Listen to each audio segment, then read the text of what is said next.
नहमदुहु व नुसल्ली अला रसूलिहिल करीम अम्मा बाद फ़ाउज़ु बिल्लाहि मिनश शैतानिर रजीम बिस्मिल्लाहिर रहमानिर रहीम। मेरे चैनल के देखने और सुनने वालों को अस्सलामु अलैकुम व रहमतुल्लाहि व बरकातुहू। सामीन, मैं उम्मीद करती हूँ कि आप सब लोग खैरियत से होंगे और सामीन वीडियो को पूरा देखा करें। और अगर मेरी वीडियोज़ आप लोगों को पसंद आ रही हैं तो मेरे चैनल को लाइक, सब्सक्राइब और शेयर ज़रूर करें। इन्नल्लाहा व मलाइकतहु युसल्लूना अलन नबी या अय्युहल्लज़ीना आमनू सल्लु अलैहि व सल्लिमू तस्लीमा। अल्लाह ताला कुरान पाक में इरशाद फरमा रहा है कि बेशक मैं और मेरे फरिश्ते नबी करीम सल्लल्लाहु अलैहि वसल्लम पर दरूद पाक पढ़ते हैं। ए ईमान वालो, तुम भी मेरे हबीब पर ऐसे दरूद पाक पढ़ा करो जैसे पढ़ने का हक है। अस्सलातु वस्सलामु अलैका या रसूल अल्लाह, अस्सलातु वस्सलामु अलैका या हबीब अल्लाह व अला आलिका व असहाबिका या नूर अल्लाह।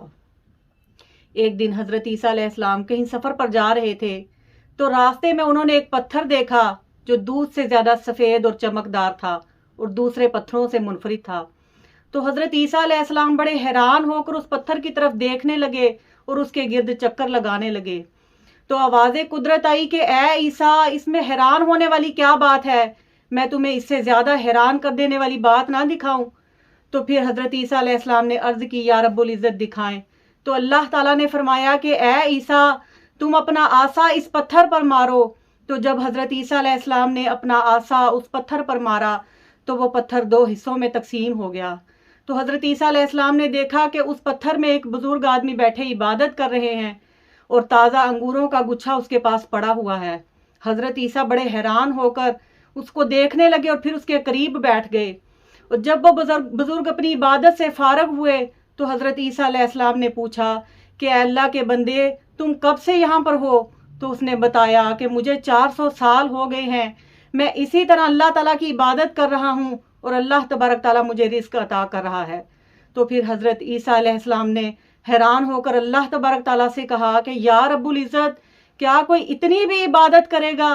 तो फिर आवाज़े कुदरत आई कि ए ईसा, मैं तुम्हारे बाद दुनिया में अपना महबूब भेजूंगा और फिर अपने महबूब को एक उम्मत अता करूंगा और फिर उस उम्मत को एक महीना अता करूंगा जिसे शबान अल मुअज़्ज़म कहते हैं, और इस शबान अल मुअज़्ज़म में एक रात अता करूंगा जिसे शबे बरात कहते हैं, यानी बरी होने वाली रात अता करूंगा।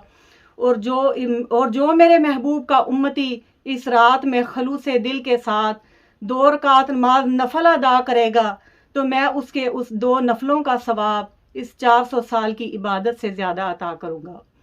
खालिक कायनात, मालिक कायनात हमें नबी करीम सल्लल्लाहु अलैहि वसल्लम से सच्ची और पक्की मोहब्बत करने की तौफीक अता फरमाए और अल्लाह तबारक ताला इस जिक्र खैर की बरकत से तमाम उम्मत मुस्लिमा के बीमारों को शिफाए कामला अता फरमाए, तमाम मुसलमानों के कारोबार में रिस्क में बरकत अता फरमाए और बरोज़े महशर हमें नबी करीम सल्लल्लाहु अलैहि वसल्लम की शिफात नसीब फरमाए और हमारा खात्मा ईमान पर फरमाए।